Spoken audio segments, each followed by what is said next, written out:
नमस्कार, ANB news देख रहे हैं आप और मैं हूं आपके साथ हितेंद्र। बिहार में तीसरे मोर्चे की दलदल। जी हां, तो बिहार विधानसभा चुनाव नजदीक हैं और ऐसे में अब तीसरे मोर्चे को लेकर के सरगर्मियां तेज हो चुकी हैं।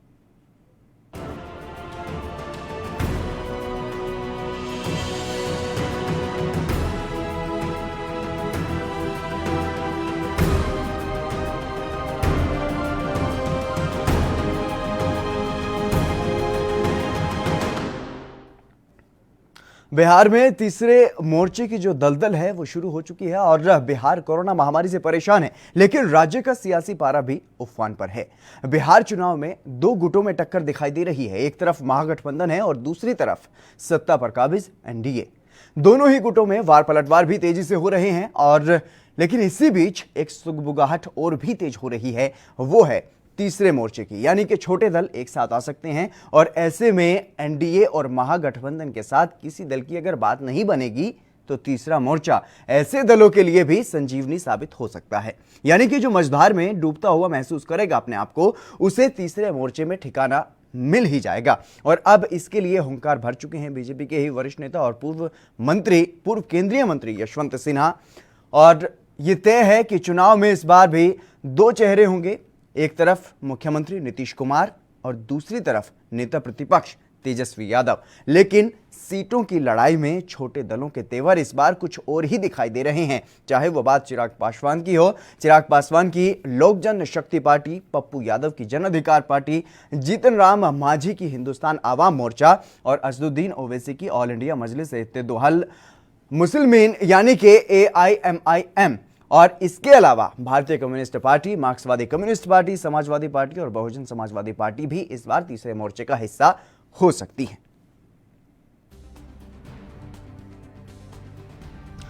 तो लगातार जिस तरीके से बिहार विधानसभा चुनाव नजदीक आते जा रहे हैं, सत्ता दल और विपक्षी दलों में लगातार वार पलटवार हो रहा है। और एक तरफ ये कहा जा रहा है कि कोरोना की स्थिति को लेकर के कि बिल्कुल सही है सब कुछ और चुनाव करवाने की भी जल्दी है, और वहीं दूसरी तरफ अगर नेता विपक्ष की बात की जाए तो वो लगातार इस बात को कह रहे हैं कि चुनाव का ध्यान छोड़ दीजिए फिलहाल, और फिलहाल जिस तरीके से कोरोना की महामारी का प्रकोप लगातार बढ़ रहा है उस पर ध्यान दीजिए।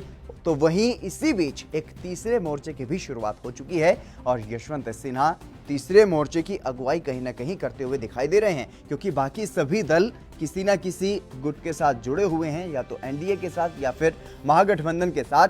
लेकिन यशवंत सिन्हा ने फिलहाल मोर्चा खोल दिया है और उनका कहना है कि राज्य बदनाम हो रहा है। जिस तरीके से उसको देखते हुए अब तीसरे मोर्चे की जरूरत है और राज्य का फिर से ऐसा ही नाम करना है जैसा कि पहले था, और राज्य में जितनी भी परेशानियां हैं, समस्याएं हैं, उनको दूर करना है और राज्य की जनता को खुशहाल जिंदगी देनी है। लेकिन जिस तरीके से लगातार अब वहां पर राजनीतिक पारा जो है वो हाई होता हुआ नजर आ रहा है और लगातार विपक्ष हमलावर है और बीजेपी और एनडीए गठबंधन ने चुनाव की तैयारियां शुरू कर दी हैं। लेकिन ऐसे में एनडीए और महागठबंधन में कहीं ना कहीं इस बार टकराव काफी देखने को मिलेगा, क्योंकि जो छोटे दल हैं, क्योंकि पिछले बार चुनाव जो हुआ था वो अलग स्थिति थी और इस बार कुछ अलग स्थिति है। पिछली बार आरजेडी के साथ जेडीयू थी, कांग्रेस थी और महागठबंधन में ही आरजेडी शामिल थी, लेकिन इस बार कुछ अलग दिखाई दे रहा है। जेडीयू अलग है, तो इसी को देखते हुए इस बार कहीं ना कहीं जो मामला दिखाई दे रहा है वो कुछ अलग दिखाई दे रहा है और लगातार चिराग पासवान भी अपने तेवर कुछ अलग ही तरीके से दिखा रहे हैं। तो जिस तरीके से लगातार जो नेता हैं वहां पर, जो क्षेत्रीय नेता हैं, क्योंकि यह भी माना जाता रहा है कि बिहार में जो क्षेत्रीय दल हैं वो कहीं ना कहीं यहां पर हावी साबित होते हैं राष्ट्रीय दलों पर।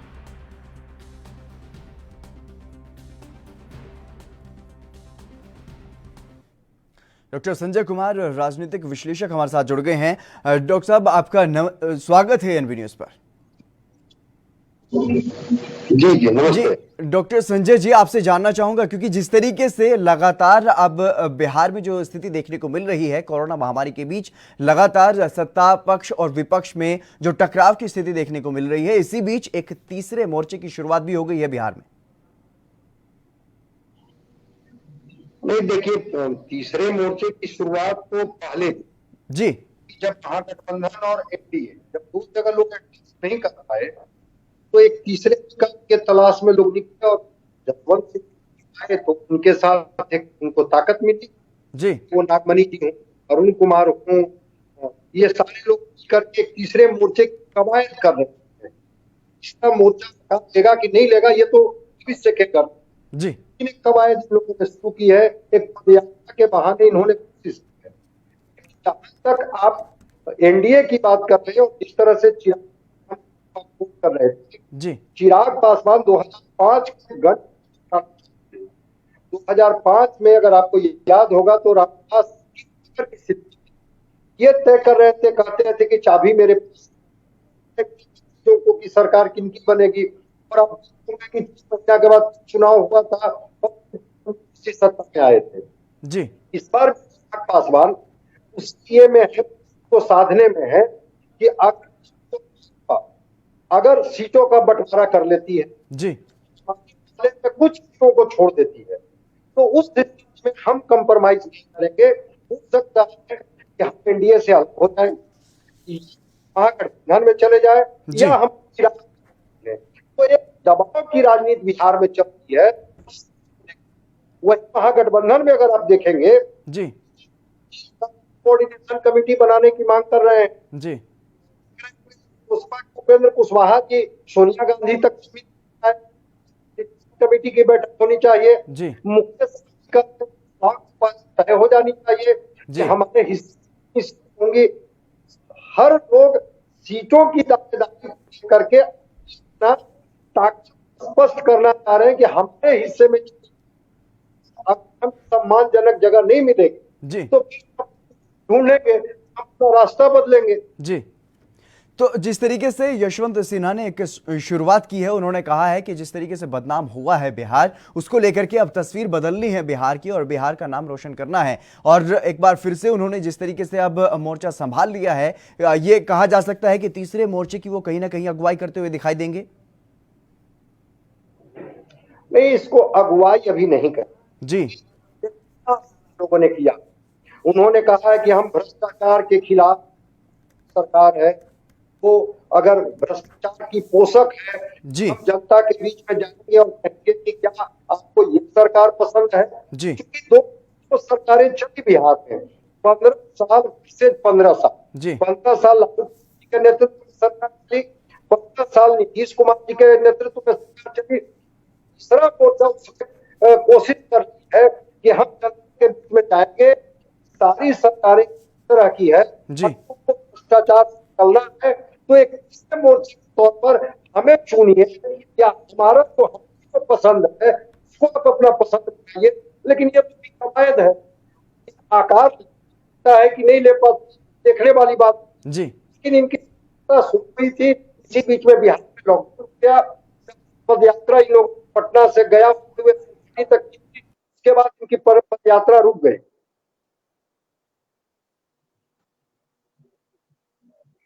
जेडीयू प्रवक्ता हैं अंजू जी, आपका स्वागत है एनबी न्यूज पर।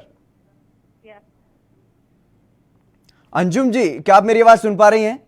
आवाज आपकी क्लियर नहीं आ रही है, लेकिन फिर भी आप सवाल करें जितना मैं समझ पाऊं। जी अंजुम जी, मैं ये जानने की कोशिश कर रहा हूं क्योंकि जिस तरीके से इस बार फिर से जो स्थितियां देखने को मिल रही हैं उसमें ऐसा लग रहा है अभी तक कि तेजस्वी यादव और मुख्यमंत्री नीतीश कुमार में टक्कर होगी, लेकिन ऐसे में जो दल इन दोनों ही गुटों से नाराज होकर के जाएंगे उनके लिए तीसरा मोर्चा, क्या कुछ इस बार जलवा तीसरे मोर्चे का देखने को मिलेगा?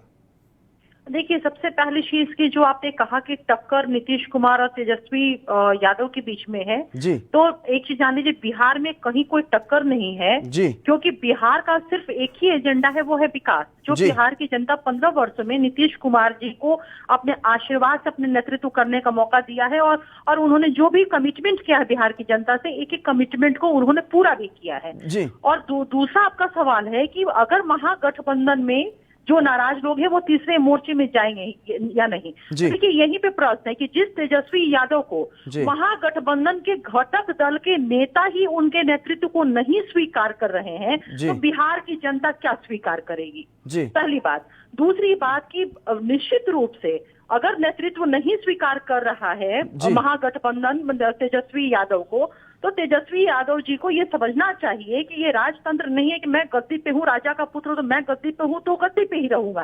अगर डेमोक्रेटिक व्यवस्था है हमारे मुल्क में, अगर लोकतांत्रिक तरीके से महागठबंधन में एक सहमति बन रही है कि तेजस्वी नहीं, तो उनको इसका सम्मान करना चाहिए था। लेकिन अगर वो नहीं कर रहे हैं तो निश्चित रूप से पॉलिटिकल पार्टियां हैं, उनको चुनाव में जाना है, वो बेहतर अवसर की तलाश वो करेंगी, इसमें कहीं दो राय नहीं है। जी, लेकिन आपको नहीं लगता कि एनडीए में भी कहीं ना कहीं टकराव की स्थिति बन रही है? देखिए, एनडीए में कहीं से भी कोई टकराव की स्थिति नहीं है। तीनों घटक जो हम एनडीए की जो घटक दल हम हैं, वो हम लोगों के बीच में बिल्कुल वो सहमति है। और यकीन जानिए कि जिस तरह से लोकसभा चुनाव में क्या हुआ था, आपने देखा था किस तरह से लोगों ने कहा था जेडीयू को 5 सीट, 6 सीट, 7 सीट, 10 सीट, मतलब ये कयास लोग लगाते रहे। तो फिर एक बार पुनः ये कयास लगाया जा रहा है, क्योंकि बता रहे कि एनडीए का जो गठबंधन है, देखिए नेतृत्व को लेकर के कहीं कोई क्वेश्चन मार्क नहीं है। बीजेपी जो एनडीए का सबसे बड़ा वो दल है, उसने स्पष्ट कह दिया है कि नीतीश कुमार जी के नेतृत्व में हम बिहार में चुनाव लड़ेंगे। कहीं कोई इफ बट किसी दल को नहीं है, एनडीए के किसी घटक दल को नहीं है। अब सारी चीजें सीटों को लेकर के, तो जिस तरह से लोकसभा में आपने देखा कि हम गठबंधन धर्म को निभाते हुए बहुत ही सम्मानजनक ढंग से हम लोगों ने निर्णय लिया और आकर के हम लोग पब्लिक डोमेन पे अपनी चीजों को हमने बताया कि हम कितने सीटें हैं। उसी तरह से विधानसभा में भी यकीन जानिए आप कि हम लोग बहुत ही सम्मानजनक ढंग से तय करके आप लोगों को जानकारी दे देंगे कि हम लोग किस किस तरह से हम लोग चुनाव में आ रहे हैं। कहीं कोई ना इत्तेफाकी नहीं है, एनडीए इंटैक्ट है, फुली इंटैक्ट है। जी, डॉक्टर संजय जी मेरे साथ जुड़े हुए हैं, राजनीतिक विश्लेषक लगातार। तो डॉक्टर संजय जी, जिस तरीके से अंजुम जी बता रही हैं कि एनडीए में सब कुछ ठीक ठाक है और एक सम्मानजनक तरीके से कि चुनाव में उतरेंगे, तो क्या ऐसा लग रहा है आपको, क्या सब कुछ स्थिति सामान्य दिखाई दे रही है एनडीए में? नहीं भाई, एनडीए में क्या चल रहा जी, ये मैं कैसे प्रिडिक्ट करूंगा कि इनकी स्थिति सामान्य रहेगी या नहीं रहेगी। जी, दावा कर रहे हैं कि हम सब कुछ सामान्य, लेकिन मैंने तो कहा कि एक जो तस्वीर सामने वो आई चिराग पासवान जी का। जी बिल्कुल। चिराग पासवान जी पहले कहते हैं कि 47 सीट से कम नहीं चाहिए, फिर वो कहते हैं कि 94 सीट की हमको जरूरत है, 94 सीट से कम तो नहीं लड़ेंगे। फिर वो कहते हैं कि हमारे जो है वो 243 तैयारी करते हैं। तो अगर उनको मना लेती है या बीजेपी और जेडीयू उनके साथ बैठ के जिस तरह से भूपेंद्र की उनकी आवाज चाहते हैं, उनसे बात होती है जी, ये और भी भाजपा के कई लोग से मिलते हैं, तो अगर सब कुछ ठीक ठाक हो जाता है जी, अच्छी बात है। अगर वो दावे कर रही है तो जिम्मेदारी में होगा, और अगर वो पासवान को मनाने में कामयाब होती है जी, कहा कि चिराग पासवान इस बात लेकर के संकेत है कि भाजपा और जेडीयू दोनों अच्छी सीटें बांट लेंगी और सीटों को कर दे कि हम परवाही नहीं करने जा रहे। इसीलिए वो बार बार कह रहे हैं तो तय हो जाए, कि हमारी कितनी सीटें हों जी, और इसको लेकर के चिराग पासवान सवाल उठाते थे। तो अब चिराग पासवान को अगर कन्फ्यूज करने में में एनडीए जाती है कामयाब, तो मैं मानूं कामयाबी है। अगर फिसलते हैं तो मैं मानूंगा कि ये जरूर थी, दावा कर रही थी, लेकिन सच्चाई और थी। जी बिल्कुल। अंजुम जी लगातार हमारे साथ जुड़ी हुई हैं। अंजुम जी, मैं आपसे जानना चाहूंगा, क्योंकि जिस तरीके से लगातार चिराग पासवान के तेवर कहीं ना कहीं इस बार अलग दिख रहे हैं, उनके पिता ने भी ये कहा है कि जहां चिराग पासवान हम वही हैं, वो पार्टी के अध्यक्ष हैं, वो आखिरी फैसला लेंगे। तो क्या आपको नहीं लगता कि चिराग पासवान इस बार अपनी कुछ हट धर्मिता पर आ सकते हैं और कुछ ज्यादा सीटें आपसे मांग सकती हैं? क्योंकि इस बार कुछ स्थितियां अलग हैं। आपने पिछली बार चुनाव किसी और दल के साथ लड़ा था और सरकार में अब किसी और दल के साथ हैं, और अब चुनाव में उन्हीं दलों के साथ जाना है जिनके साथ आप सत्ता में हैं। जी देखिए आपकी आवाज बीच में कटी है, एग्जैक्ट हम सवाल नहीं सुन पाए हैं, लेकिन फिर भी जहां तक हम समझ पाए हैं मैं जवाब दे रही हूँ कि देखिए ये कहा जाता है इस देश में आदरणीय रामविलास पासवान जी को कि उनका जो फोरकास्टिंग होता है कि राजनीति के परिणाम को लेकर के उनका सबसे सटीक होता है, लोग कहते भी हैं इस बात को।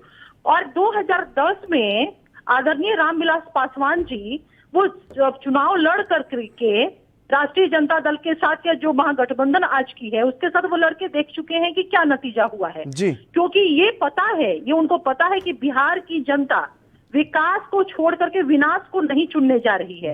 हाँ, एक चीज मैं मानूंगी कि हर राजनीतिक दल की एक कोशिश जरूर होती है कि वो अधिक से अधिक सीटों पे वो अपने प्रत्याशी को वो मौका दे। जी। तो ये सारी चीजें जो एक पॉलिटिकल होता है एक्शन में लेना, वही सारी चीजें। और दूसरी चीज है कि आदरणीय रामविलास पासवान जी ने ये नहीं कहा है कि वो जो निर्णय लेंगे वही मैं मानूंगा। उन्होंने ये कहा कि मैं चिराग के साथ हूँ। जी। किस बिंदु पे जो बीच में जो क्वेश्चंस रेज आउट हुए थे उन बिंदुओं पे लेकर के। तो तीसरी बात मैं एक चीज क्लियर कर देना चाहती हूँ कि एनडीए की एक बहुत अच्छी खासियत ये है कि जितने भी घटक दल हैं वो अपने स्वार्थ के लिए नहीं वो जुड़े हुए हैं, वो समाज के लिए, राज्य के लिए और देश के विकास के लिए जुड़े। हमारी प्रायोरिटी जो है वो डेवलपमेंट है।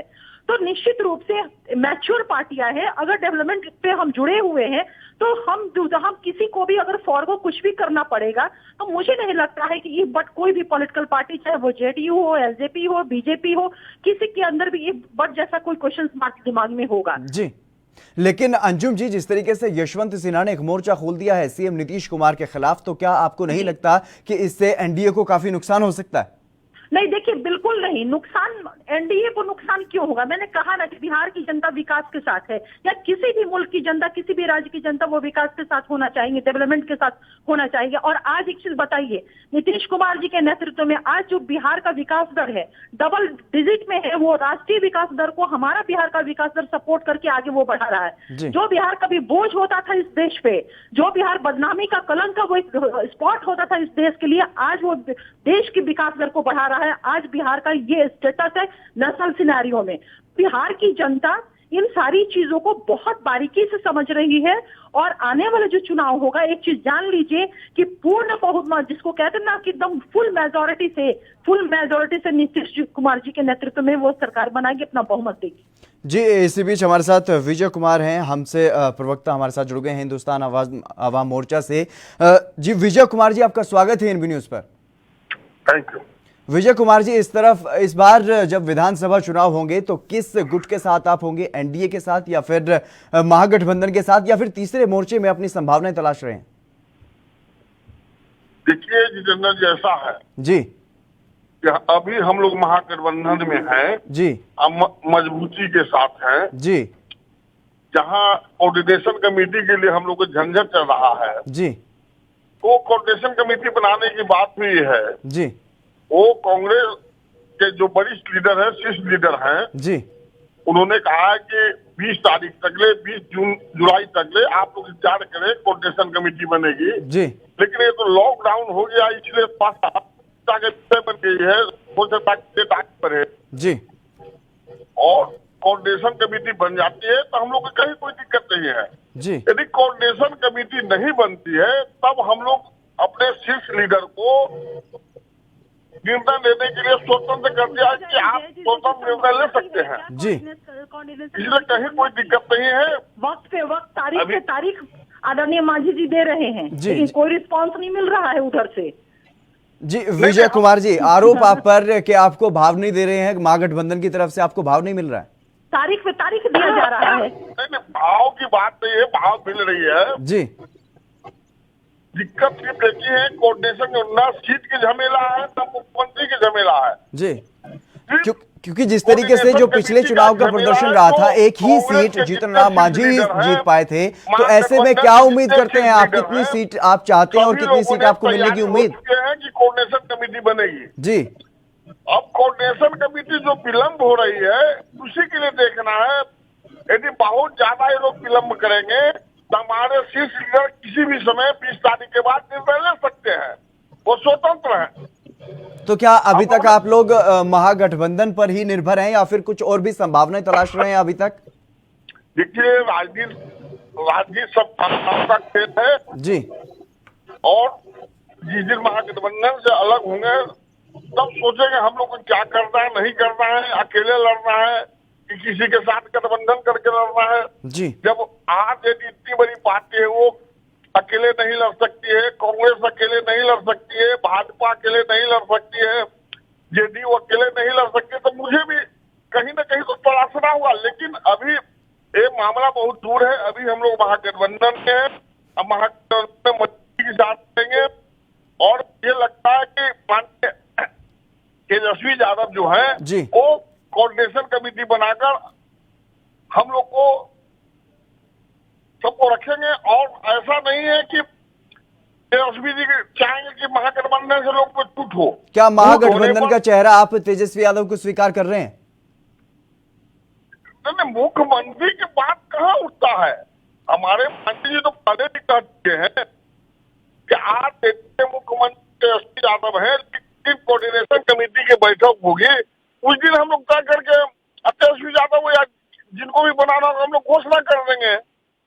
डॉक्टर संजय जी, किस तरीके से देखते हैं इस बार की स्थिति को, क्योंकि कोई भी अकेला दल चुनाव में जाने को तैयार नहीं है, चाहे वो कितनी भी बड़ी पार्टी है, राष्ट्रीय स्तर की पार्टी है या फिर क्षेत्रीय स्तर की पार्टी है, कोई भी अकेला दल चुनाव में जाने को तैयार नहीं है। तो ऐसे में जिस तरीके की जो सिचुएशन देखने को मिल रही है उसको आप किस तरीके से भांप रहे हैं? हर पार्टियों की एक अपनी जमीन जी, उनके एक समर्पित कार्यकर्ता जी का एक अपना बूथ और एक सच्चाई से आप भी अवगत हैं कि बिहार आपकी जातीय ताकत से बाहर नहीं निकली है। तो जिस वर्ग से जो लोग आते हैं, बस सीताराम मांझी जी की बात करनी है, सीताराम मांझी जी दलित के एक बड़े नेता तो हैं, बिहार के मुख्यमंत्री हैं, तो वो तो चाहेंगे कि हमको उचित सम्मान मिले। उचित सम्मान नहीं मिलेगा तो निश्चित रूप से वो रास्ता तय करेंगे। जी, हम गठबंधन के साथ रहना है या कहीं और के साथ। पासवान या रामविलास पासवान एक बड़े, अगर उनको लगता है कि नहीं हम जितने कर रहे हैं उसमें थोड़ा कम अधिक करके करते नहीं किया गया तो भी अपना रास्ता अपना, तो जो और जो चल रहा है इस गठबंधन की एक सच्चाई कि कोई एक ये नहीं कह सकते है कि हम इनाम में चीजों को बदल देंगे। लेकिन चाहे वो ताकत की मदद हो, चाहे सांगठनिक ताकत की मदद लेना हो, चाहे उनको अगड़ा पिछड़ा की मदद लेना हो, चाहे साधना हो, हर तरह से करने के लिए उस जो लीडर है या जो क्षेत्रीय छत्र है इस वजह से ये जो गठबंधन का दौर है नेतृत्व जिनके हाथ में होता है वो कॉम्प्रोमाइज करने की स्थिति में नहीं होते हैं। जी, की मेरी आपकी पार्टी के साथ जुड़ी तो ये बचेगी, और अगर आप हमें छोड़ेंगे तो छोड़ने की वजह से आपको ये घाटा होगा। जो है वो बैलेंस करके चलते, हम परिणाम में चुनाव बदल करके इनके छूट जाने से हो सकता है नजदीक पहुंचते पहुंचते, इसलिए अभी तोड़ जोड़ का कि एक आध महीना और लगेगा जी जी तक आते और चीजें स्पष्ट हो है कौन किसके साथ है और क्यों किसके साथ है जो बात होगी। लेकिन अंजू महाराज जी, ऐसी इतनी क्या जल्दी है चुनाव की, क्योंकि लगातार जिस तरीके से विपक्ष के नेता कह रहे हैं कि कोरोना का जो संकट है उससे निपट ले पहले सीएम और सरकार, लेकिन इसी बीच आप लोग चुनाव के लिए तैयारियां कर रहे हैं, वर्चुअल रैलियां हो रही हैं और जो चुनाव पर कहीं ना कहीं पूरा का पूरा जो ध्यान है वो फोकस किया जा रहा है। तो ऐसे में कोरोना महामारी पर कहीं ना कहीं आप लोग घिरते हुए नजर आ रहे हैं? नहीं, देखिए सबसे पहली चीज यही तो हमारा ये दुख और खेद का विषय है जी कि विपक्ष राइट फ्रॉम बिगिनिंग वो शुरू से ही एक भ्रामक, झूठा और मैं कहूँ कि एकदम अफवाह फैलाने वाला बयान हमेशा देता रहा है। कितनी टेस्टिंग हो रही है? कितनी टेस्टिंग हो रही है अंजुम जी? नहीं, एक चीज ये बताइए ना मुझे कि चुनाव कराना किसका जुरिस्डिक्शन है? That jurisdiction goes to the Election Commission of India, not JDU, BJP और RJD and so on. जी बिल्कुल बिल्कुल, सीधी सी बात। तो फिर ये जो बार बार नेता प्रतिपक्ष के द्वारा ये कहा जाता है या विपक्ष के द्वारा कहा जाता है कि जेडीयू नीतीश कुमार जी को चुनाव करा रहे हैं, कराना चाहते हैं। एक चीज ये बताइए, क्या ये जुरिस्डिक्शन किसी नेता का और पॉलिटिकल पार्टी का? तो ये भ्रामक और झूठा और अफवाह फैलाने वाला बयान है कि नहीं है? पहले एक चीज मुझे ये बताइए। दूसरी बात, अगर ये कह रहे हैं कि चुनाव की तैयारी, तो ये जो प्रेस कॉन्फ्रेंस कर रहे हैं, ये जो वर्चुअल सम्मेलन लोगों से मुखातिब हो रहे हैं, ये जो जूम पे जाकर अपने वर्कर से बात कर रहे हैं, तो ये क्या कर रहे हैं जी? ये क्या कर रहे हैं? ये जवाब देना। पहले दूसरों को पॉइंट आउट करने से पहले वो खुद देखे कि वो खुद उन सारी चीजों में लिप्त है और वो कर रहे हैं। लेकिन अंजुम जी, जो जनता है जिसने आपको चुना है अब तक, उसको तो आप सेटिस्फाई कर सकते हैं, उनकी देखभाल करना तो आपकी जिम्मेदारी है। फिलहाल विपक्ष की तो नहीं है ना? निश्चित रूप से। देखिए, अभी जो ये आपदा का काल है, आप जानते हैं इस बात को कि जो बिहार ने प्रबंधन किया है वो बेस्ट प्रबंधन किया है, और इस प्रबंधन को दूसरे स्टेट भी के लोग आकर फॉलो कर रहे हैं। या इवन की जो हमारा केंद्र है, केंद्र ने अप्रिशिएट किया हमारे ब्लॉक क्वारंटाइन सेंटर का जो हमारा प्रबंधन था उसको लेकर के। हमने हमारी सरकार ने बेस्ट मैनेजमेंट किया है। और आप जान लीजिए कि ये इस देश का पहला स्टेट है कि जैसे ही कोरोना काल स्टार्ट हुआ, हम अपने बिहार के जो बाहर के में लोग रहते थे, हम उनको आर्थिक सहायता देने की हमने शुरुआत की। 21 लाख लोगों के खाते में हमने आर्थिक सहायता भेजा। जितने सामाजिक सुरक्षा पेंशन है, छात्रवृत्ति योजना है, साइकिल योजना है, ये स्कॉलरशिप, सारे योजनाओं का लाभ हम लोग डायरेक्ट बच्चों के खाते में भेज रहे हैं। सामाजिक सुरक्षा पेंशन हम लोग डायरेक्ट खाते में हम लोग आर्थिक जो सहायता होता है भेज रहे हैं। तो हम लोग बेस्ट अपने बिहार के लोगों के लिए कर रहे हैं। लेकिन इस बीच में विपक्ष क्या कर रहा है? झूठा बयानबाजी, भ्रामक बयानबाजी, गलत बयानबाजी। बिहार के लोगों को, और जो बिहार के लोग एक हिम्मत और हौसले के साथ कोरोना से लड़ रहे हैं, संक्रमण से लड़ रहे हैं, उनकी हिम्मत को तोड़ने की कोशिश करना, ये चीज विपक्ष के द्वारा लगातार ये कोशिश। विजय कुमार जी हमारे साथ जुड़े हुए हैं लगातार। विजय कुमार जी, आपसे जानना चाहूंगा, क्या विपक्ष भ्रामक राजनीति कर रहा है, बयानबाजी करके जनता को गुमराह करने की कोशिश कर रहा है? जैसे कि चुनाव कराना किसका क्षेत्राधिकार है? नीतीश कुमार जी का? जी विजय कुमार जी। देखिए, ऐसा है रविंद्र जी कि चुनाव करवाना ना नीतीश जी का काम है, ना भाजपा का काम है। चुनाव आयोग करवा लेगा, लेकिन जो आप लोग आरोप लगा रहे हैं सरकार पर, तो सरकार की तरफ से अंजुम मेहरा जी कह रही है कि हमने विकास किया और विकास को जनता चुनेगी। तो विजय कुमार जी, क्या मुद्दे लेकर के जाएंगे आप जनता के बीच? हम लोग भी चुनाव के लिए हेलो जी विजय कुमार जी, आपकी आवाज सुन पा रहा हूँ। हम लोग भी चुनाव के लिए तैयार हैं। हम लोग भी अपने कार्यकर्ता को क्षेत्र में कहा है कि चुनाव के लिए हम लोग उतर गए, किसी भी समय चुनाव हो सकती है। बताइए, तैयार है, तैयारी कर रहे हैं। और एक चुनाव आयोग का है। देखिए, जब लोकतंत्र रहेगा तब ये कुछ भी रहेगा। जब लोकतंत्र नहीं रहेगा, कैसे किसी को मदद किया जा सकता है? कोई ना कोई तो ये बात सभी पॉलिटिकल पार्टियां इलेक्शन कमीशन ऑफ इंडिया को ना प्लीड करेंगी। एक चीज ये बताइए आप मुझे, ये आप जी एक फाइनल कमेंट आपसे चाहूंगा। जिस तरीके से लगातार दोनों ही दलों की तरफ से, दोनों ही पक्ष की तरफ से एक दूसरे पर वार पलटवार किया गया है, तो ऐसे में क्या कुछ लगता है किस तरीके से विपक्ष सरकार को घेरेगा और क्या कुछ स्थिति यहाँ पर सरकार की देखने को मिलेगी? जनता का मूड क्या है? रविंदर जी, हर लोग का अलग अलग अपना सोच। काफी चाहूंगा मेरा सवाल डॉक्टर संजय कुमार जी से। ऐसा है जी कि जनता के कुछ अपने सवाल हैं जी। ठीक है, जो पार्टियां राजनीति करती हैं, लोग चुनाव में जाने का अधिकार है, चुनाव आयोग को अधिकार है कि चुनाव समय पर कराए जी। पेंडेमिक का सिचुएशन है बिहार में जी। एक आम आवाज से भी अगर आप पूछेंगे तो चुनाव के मुख में कोई नहीं है, क्योंकि वो इकोनॉमिक क्राइसिस में गुजर रहा जी। जिस तरह से इन्फेक्टिविटी बढ़ रही है, जिस तरह से 1500 केसेस आ रहे हैं, वो 2000-3000 सैंपल का कलेक्शन हो रहा है जी। और जिस तरह से आम से लेकर के खास तक, तो आज वो अभी अपने जान जी। डॉक्टर संजय जी, बहुत बहुत शुक्रिया, आपने जो भी अपनी राय रखी। समय की कमी है, माफी चाहूंगा सभी से। अंजुम मेहरा जी, आपका भी शुक्रिया। विजय कुमार जी हमारे साथ जुड़े थे, आपका भी शुक्रिया। तो जिस तरीके से बिहार में जो स्थिति देखने को मिल रही है, उसमें कहीं ना कहीं ये साफ हो चुका है अभी तक कि दो ही चेहरे होंगे। एक तरफ सीएम नीतीश कुमार होंगे तो दूसरी तरफ तेजस्वी यादव होंगे। और इसी बीच जो निकल करके सामने आ रहा है कि जो क्षेत्रीय दल है, छोटे दल है, वो कहीं ना कहीं तीसरे मोर्चे का सहारा ले सकते हैं अगर इन दोनों ही पक्षों में बात सीटों को लेकर के ना बनी, या फिर किसी भी वजह से अगर बात नहीं बनती है, तो तीसरा मोर्चा कहीं ना कहीं उनके लिए खुला होगा और तीसरे मोर्चे से उनको सहायता मिलेगी, संजीवनी मिलेगी। फिलहाल इस खास पेशकश में बस इतना ही। आप देखते रहिए ANP न्यूज़।